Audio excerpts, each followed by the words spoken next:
तो आज हम देखेंगे second part of the chapter, second half complete करेंगे और देखेंगे कीवर्ड्स एंड रिजर्व वर्ड्स। अब रिजर्व वर्ड्स क्या होते हैं सी में, जो प्री डिफाइंड है सी में, कोई भी चीज का मतलब पहले ही बता रखा है। जैसे इसमें इंट है, एक इंटीजर है, तो ये डाटा टाइप है। हम ये नहीं कर सकते कि हमने ले लिया इंट इंट असाइनिंग ऑपरेटर 7, हमने ये स्टेटमेंट ले ली, तो इसमें नाम भी हमने क्या रख लिया इंट। ये हम नहीं रख सकते क्योंकि इसमें पहले डिफाइंड है, वो गलत समझ जाए और एरर दिखाएगा कंपाइलर। अब कंपाइलर को कैसे पता लगता है कि हमने गलत लिखा है या सही लिखा है, तो उसके लिए हम यूज करते हैं header files.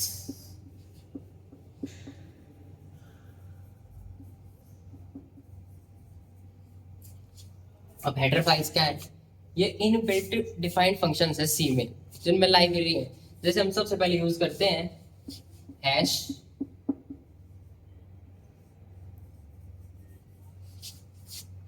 Conical brackets, conical brackets पर पहले हम हैश लगाएंगे, फिर इंक्लूड लिखेंगे, फिर कॉनिकल ब्रैकेट स्टार्ट करेंगे, फिर नाम लिखेंगे हेडर फाइल का, फिर उसके साथ एक्सटेंशन लगाएंगे डॉट एच और कॉनिकल ब्रैकेट्स बंद कर देंगे। अब ये stdio डॉट एच क्या है, ये है standard input output header file. इसमें हम क्या करेंगे, हम कोई भी इनपुट देंगे, जैसे हमने प्रिंट एफ स्टेटमेंट यूज की, उसमें कुछ भी लिखा, तो उसका आउटपुट क्या आएगा, जो भी हमने उसमें लिखा, जैसे हमने एलो वर्ड लिखा प्रिंट एफ के अंदर, तो वो हमको जो आउटपुट देगा वो इसकी वजह से देगा। अगर हम इनबिल्ट फंक्शन नहीं लगाएंगे तो कंपाइलर एरर दिखाएगा उसमें। एक और हम यूज करते हो क्या है,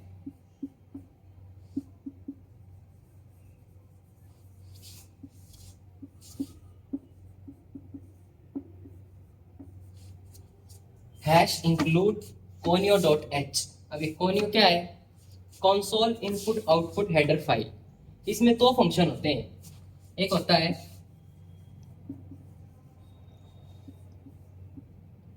गेट सी एच। अब गेट सी एच किस लिए यूज होता है, ये हम एंडिंग पैरेंथेसिस से पहले यूज करते हैं, ताकि ये जो रिजल्ट आया है हमारा, जो भी हमने कोड लिखा है उसका जो रिजल्ट आया है, उससे पहले इसको लिखेंगे एंडिंग पैरेंथेसिस से, तो वो रिजल्ट को रोक के रखेगा एक स्पेसिफाइड टाइम के लिए। नहीं तो रिजल्ट आते ही चला जाएगा, कंप्यूटर फास्ट होता है बहुत, तो एकदम रिजल्ट दिखाते ही हटा देगा, तो ये उसे रोक के रखेगा। और एक और इसमें फंक्शन होता है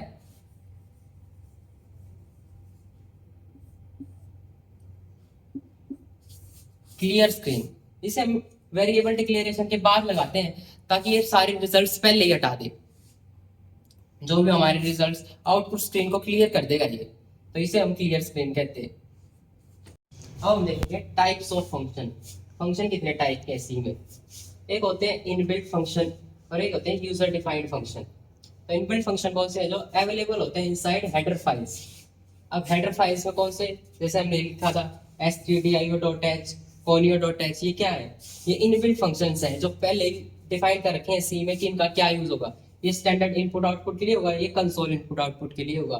तो ये हो गए इनबिल्ट फंक्शन, और ये एक बार हमने लगा दिए ऊपर, तो हम इनको सीधा यूज कर सकते हैं, इन्हें एक्टिवेट करने की कोई जरूरत नहीं है। अब देखेंगे user defined function. User defined function कौन से होते हैं, ये अवेलेबल नहीं होते कुछ भी, कोई इसकी लाइब्रेरी स्पेसिफाइड नेम नहीं है कि हमने ये ले लिया सीधा इंक्लूड डाल के यहाँ पे लिख दिया, तो ये कोई पहले ही डिफाइंड नहीं है, कि हमें खुद बनाने पड़ते हैं, क्रिएटेड बाय यूजर्स। यूजर अपनी रिक्वायरमेंट के हिसाब से बनाएगा इसे, कोई भी जो जैसे जरूरत हो, सिंपल इंटरेस्ट में कोई भी एक अलग सी टर्म बनानी हो उसको, तो वो खुद बनाएगा। ये होते हैं यूजर डिफाइंड फंक्शंस। ये है फंक्शन मेन। जो एक्चुअल कोडिंग हम स्टार्ट करते हैं, जो भी हम प्रोग्राम के लिए लिखेंगे, वो इस मेन फंक्शन के बाद ही शुरू होती है। अब बाद में कैसे शुरू होगी, जैसे मैंने यहाँ पे दिखा रखा है, ये हेडर फाइल के बाद लिखा जाता है। अब यहाँ पे तो मैंने वॉइड में लिखा है और मैं बता रहा हूँ मेन। तो हम वॉइड किस लिए लिखते हैं, पहले वॉइड लिखते हैं जो भी पहले के रिजल्ट्स या वैल्यूज स्टोर हो चुकी हैं, हमने पहले प्रोग्राम चला के देखा होगा, तो उसको क्लियर कर देता है ये वॉइड, इसलिए हम वॉइड लगाते हैं मेन से पहले। अब मेन के बाद ही एक्चुअल कोडिंग स्टार्ट होगी, ये स्टार्टिंग पैरेंथेसिस से लेके एंडिंग पैरेंथेसिस तक, इसके बीच में ही होगा जो एक्चुअल कोड होगा। कोड की स्टेटमेंट, कमेंट, डिक्लेरेशन, जो भी स्टेटमेंट वो सारी इसके बीच में ही होगी। तो अब हम देखेंगे कि आउटपुट कैसे देखते हैं सी में, सी लैंग्वेज में आउटपुट कैसे आएगा। तो आउटपुट बहुत सारे वेज में हो सकता है, लेकिन कॉमनली हम यूज स्टेटमेंट करते हैं print F statement. Print F statement क्या है, पहले हम लिखेंगे प्रिंट एफ फिर ये ब्रेसेस स्टार्ट करेंगे और डबल इन्वर्टेड कॉमा स्टार्ट करेंगे। अब इसके बीच में हम कुछ भी लिखेंगे 5 7 ABCD Z XYZ कुछ भी लिख सकते हैं। और फिर इन्वर्टेड कॉमास बंद करेंगे और ब्रेसेस बंद करेंगे और फिर टर्मिनेटर से एंड कर देंगे स्टेटमेंट ये सेमीकोलन से। तो ये हो गया, जो भी इसके बीच में लिखा वो हमें आउटपुट स्क्रीन पे दिखेगा। ये हमने इनपुट स्टेटमेंट दी है प्रिंट है। अब कंपाइल कैसे होगा, compilation of C program. Compilation पहले क्या होता है, एरर्स फाइंड करता है कंपाइल। जब एरर्स फ्री हो जाएगा फिर हम उस कोड को कंपाइल करेंगे। अब वो दो वेज में हो सकता है, चाहे तो हम सेलेक्ट कंपाइल मेन्यू पे जाके कंपाइल दबा दें तो कंपाइल हो जाएगा, और या हम सीधा Alt+F9 शॉर्टकट की दबा दें तो उससे कंपाइल हो जाएगा। अब कंपाइलेशन के बाद क्या होगा, हम रन करेंगे कोड को। अब रन कैसे होगा, उसके भी दो तरीके हैं। पहला है पहले हम रन मेन्यू में जाएं और फिर रन दबाएं तब रन होगा, या फिर हम सीधा शॉर्टकट की Ctrl+F9 यूज कर सकते हैं। देखो बस इतना ही डिफरेंस है, इसमें ऑल्ट है और इसमें कंट्रोल है।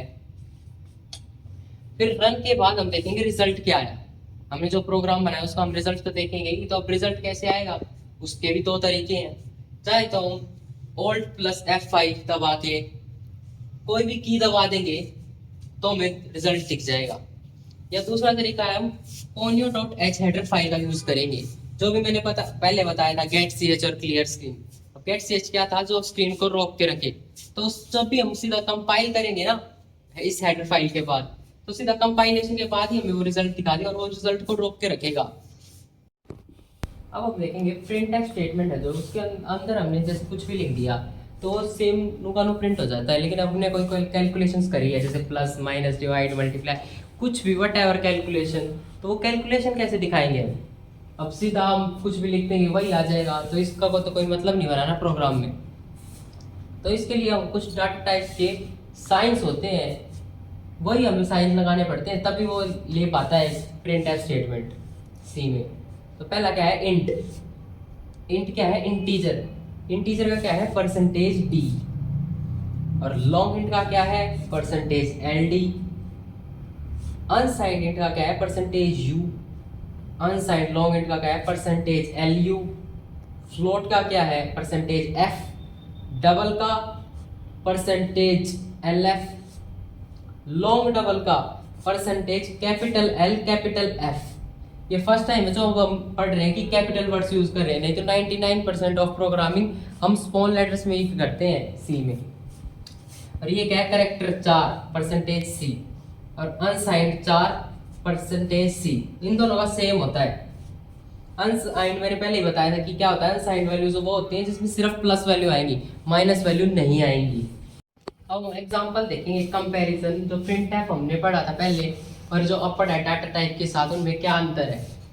तो ये मैंने दो प्रोग्राम लिखे हैं। पहले लिखा है stack include studio.h hash include conio.h। फिर मैंने लगाया वॉइड में जहाँ से हमारी एक्चुअल कोडिंग स्टार्ट होती है। ये हो गई स्टार्टिंग पैरेंथेसिस, ये हो गई एंडिंग पैरेंथेसिस। फिर बीच में पहले मैंने क्या डिक्लेयर किया है, a=5 और इसे टर्मिनेट कर दिया। ये होगी एक स्टेटमेंट। फिर मैंने लगाया क्लियर स्क्रीन, जो पहले के रिजल्ट हैं उनको क्लियर कर देगा। फिर मैंने लिखी print F statement. Print F के अंदर मैंने लिखा ए, तो अब रिजल्ट में क्या आ रहा है, ए ही आ रहा है। और अभी हमने क्या पढ़ा था, जो उसके डाटा टाइप के साइंस है उससे अलग आएगा। जैसे इसमें पहले हमने सेम लिख दिया वही, a=5 कर दिया, क्लियर स्क्रीन लगा दिया। लेकिन प्रिंट एफ में अब की बार हमने लिखा परसेंटेज डी, और एक परसेंटेज किसका है, इंटीजर का। और इसमें ये ध्यान रखना है कि ये जो डबल इन्वर्टेड कॉमा है सिर्फ परसेंटेज डी पे है, ये पूरे पे नहीं है। इसके बाद कॉमा लगा के हमने ए लिखा है कि ये ए की वैल्यू शो करे, इसका एड्रेस बताया हमने। फिर हमने टर्मिनेट कर दी। अब की बार रिजल्ट क्या आया, 5 क्यों आया, क्योंकि इसने प्रिंटफ ने पहले देखा कि इंटीजर का है, परसेंटेज डी इंटीजर ढूंढना है इसने। और वेरिएबल का नाम क्या दे रखा है, ए। अब ए वेरिएबल में कौन सा इंटीजर है वो रिजल्ट में ये शो करेगा। तो इसने रिजल्ट में क्या शो किया, 5, और इसने क्या शो किया, ए। तो ये डिफरेंस है, डेटा टाइप लगाते हैं हम और जो प्रिंटफ के अंदर कुछ भी लिखते हैं। तो अब हम बनाएंगे अपना पहला प्रोग्राम इन सी। तो कैसे बनेगा, तो प्रोग्राम बनाएंगे हम कैलकुलेट सिंपल इंटरेस्ट का।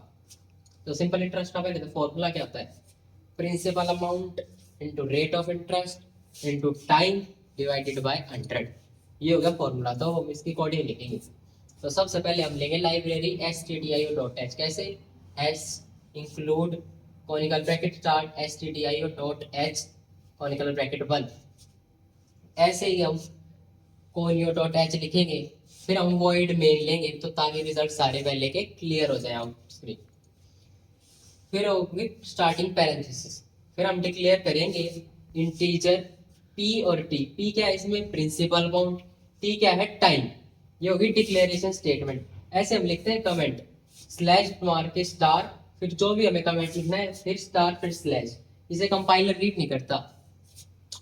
फिर हम लेंगे फ्लोट। फ्लोट में लेंगे SI और R। SI क्या है? Simple interest. R क्या है? Rate of interest. फिर हम लिखेंगे क्लियर स्क्रीन ताकि वो आउटपुट स्क्रीन क्लियर कर दे। फिर लेंगे principal amount P is equal to 4000। ये लिखा मैंने कमेंट में प्रिंसिपल अमाउंट। फिर लेंगे R। R is equal to 6.5। 6.5% है रेट ऑफ इंटरेस्ट। फिर लेंगे T इज इक्वल टू क्या है?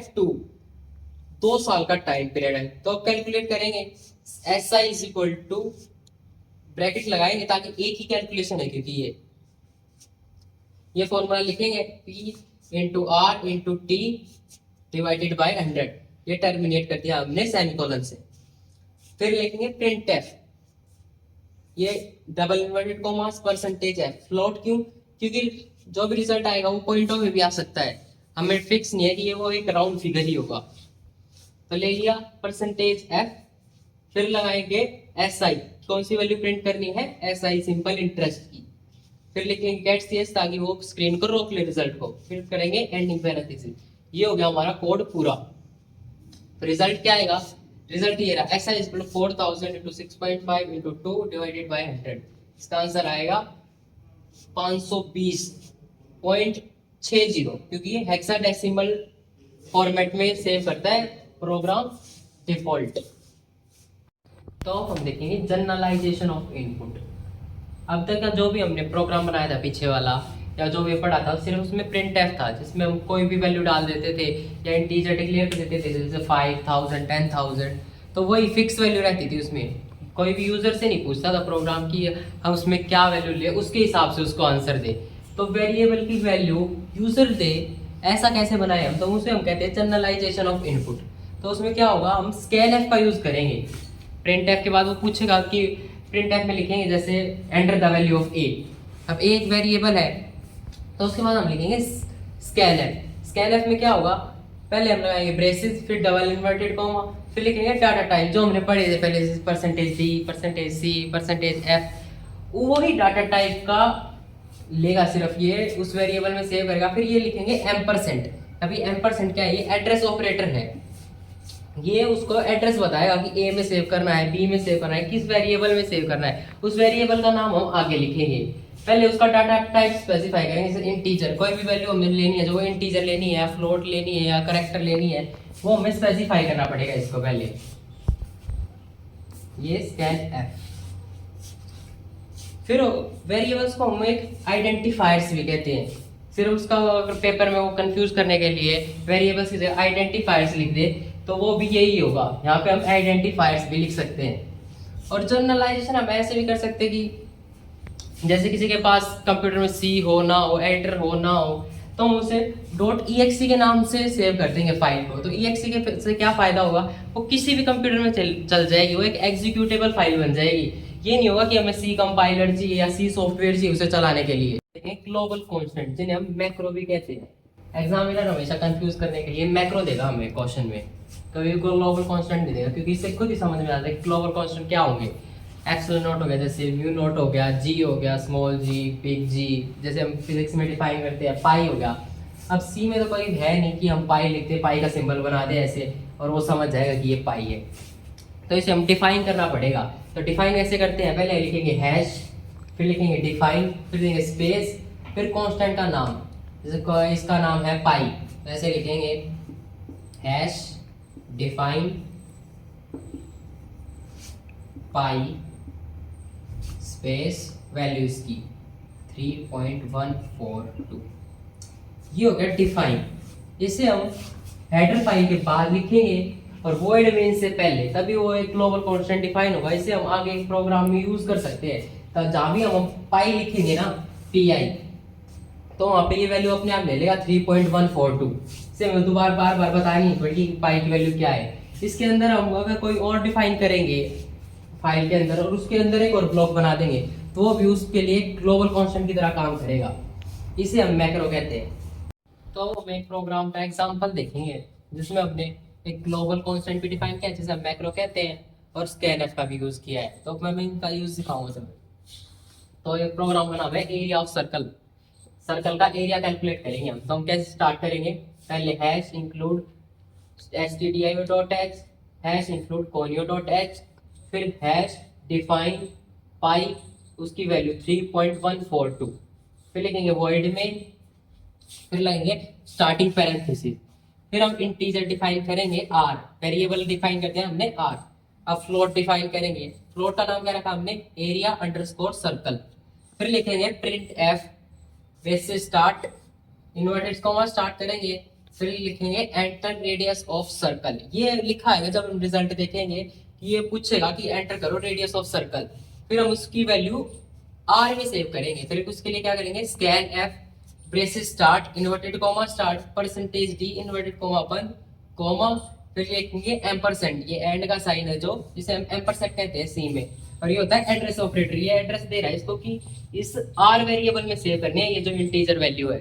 तो इसे हम क्लोज कर देंगे, फिर लगा देंगे टर्मिनेटर, फिर area underscore circle is equal to ये असाइनमेंट ऑपरेटर, फिर ब्रेसेस पाई स्टार आर, ये हो गया formula pi r square area of circle का। फिर लिखेंगे प्रिंट एफ, प्रिंट एफ में क्या, परसेंटेज एफ। परसेंटेज एफ क्यों यूज किया हमने, क्योंकि अब की बार हम फ्लोट कर रहे हैं। ये क्या है, फ्लोट है, ये देखा। फिर फ्लोट किया एरिया अंडरस्कोर सर्कल, फिर कर दिया टर्मिनेट, और ये हो गए एंडिंग पैरेंथेसिस। तो इस प्रोग्राम से जब हम रेडियस डालेंगे तो हमें एरिया कैलकुलेट करके दे देगा। तो हम देखेंगे एस्केप सीक्वेंस। तो एस्केप सीक्वेंस क्या होती है, हम कोई भी प्रिंट टाइप स्कैनफ से पहले स्टेटमेंट के लास्ट में लगा देते हैं, तो उससे ये फंक्शन प्रोवाइड करता है लेकिन ये प्रिंट नहीं होता। तो इसमें कौन से हैं, पहले तो स्टार्ट किससे होता है, ये बैकवर्ड स्लैश से स्टार्ट होता है। बैकवर्ड स्लैश कौन सा होता है, ये। तो ये हो गए करेक्टर, एस्केप सीक्वेंस और फंक्शन। क्या फंक्शन करेंगे ये, तो पहला कौन सा है, बेल, एक अलर्ट देना है। ऐसा कौन सा है, बैकवर्ड स्लैश ए, ये क्या करेगा, साउंड्स ए बेल आफ्टर एग्जीक्यूशन। वो स्टेटमेंट एग्जीक्यूट होने के बाद एक साउंड आएगी, जैसे हम कुछ भी डालते हैं, कभी नाम डाला तो उसके बाद एक बेल सी साउंड होती है, कभी भी हमने सॉफ्टवेयर में देखा होगा, प्रोग्राम वेबसाइट पे। और ये अगला कौन सा है, back space, backward slash b, ये क्या करेगा, remains space between two characters, दो कैरेक्टर के बीच में एक स्पेस जनरेट कर देगा।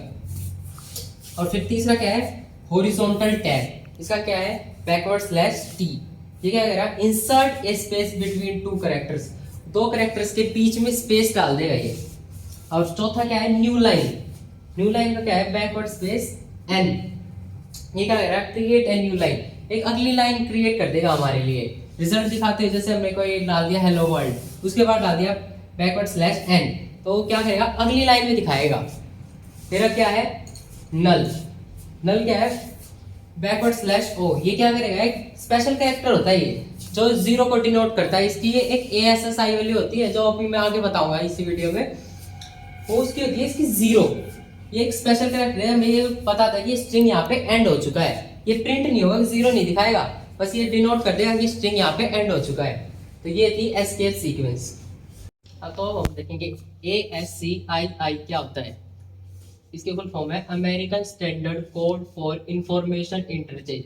सी में हमने वैल्यू असाइन कर रखी है हर को, जैसे ये है बड़े अल्फाबेट्स, इसके 65 से 90, ऐसे ही हमने बहुत सारे डिजिट्स की, अल्फाबेट्स की, स्पेशल कैरेक्टर्स की वैल्यू असाइन कर रखी है इनमें, किसने, अमेरिकन वालों ने। इसकी रेंज कहाँ से है, 0 to 255, और हम सारी तो याद कर नहीं सकते, तो मैंने थोड़ी बहुत यहाँ पे लिखी है जो हमारे एग्जाम में काम आ सकती है। जैसे नल है, इसकी क्या होगी 0, स्पेस बार इसकी होगी 32, हैश है इसकी होगी 35, ये डॉलर का साइन है इसकी होगी 36, ये परसेंटेज का साइन है होगी 37, ये एंड का साइन है इसकी होगी 38, ये स्टार है इसकी होगी 42, ये प्लस है इसकी होगी 43, कोमा की होगी 44, माइनस की होगी 45, ये फॉरवर्ड स्लैश की होगी 47 और ये डॉट ऑपरेटर की होगी 46। तो हमारे काम कौन से आते हैं? काम हमारे मोस्टली ये सब आते हैं। जैसे बड़े ए से जेड तक कौन सी होगी? 65 से 90। जैसे हमें कोई प्रोग्राम बनाना है कि स्मॉल केस लेटर्स को कैपिटल में करना है, तो उनमें हम इन वैल्यूज का यूज करेंगे कि 65 से 90 तक कर दे वो। और छोटे में करना होगा 8 से C तक, तो हो गए 97 से 122।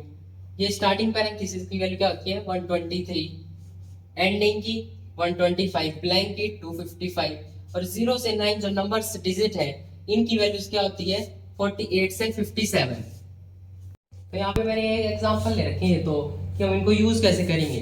जैसे हमने लिखा प्रिंट एफ परसेंटेज सी और लिख दिया 42। अब ये 42 से क्या समझेगा? 42 किसकी वैल्यू थी? स्टार की, तो यहाँ पे क्या आ जाएगा रिजल्ट में? स्टार। और फिर मैंने लिखा प्रिंट एफ परसेंटेज सी, ये प्लस का साइन डाल दिया, प्लस की वैल्यू क्या है? 43, तो रिजल्ट में क्या शो करेगा? ये 43।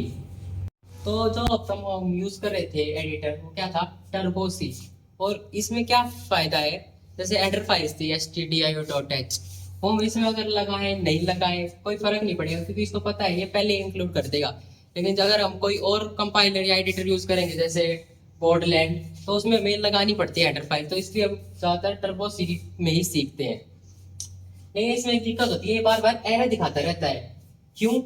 क्योंकि इसमें सेट होता है कि function must return a value, कि फंक्शन को एक ना एक वैल्यू देनी ही पड़ेगी। और अगर कोई फंक्शन है जो नहीं दे रहा, तो इसलिए हमेशा ये एरर फ्लैश करता रहता है, बल्कि एरर कोई होता नहीं है सोर्स कोड में।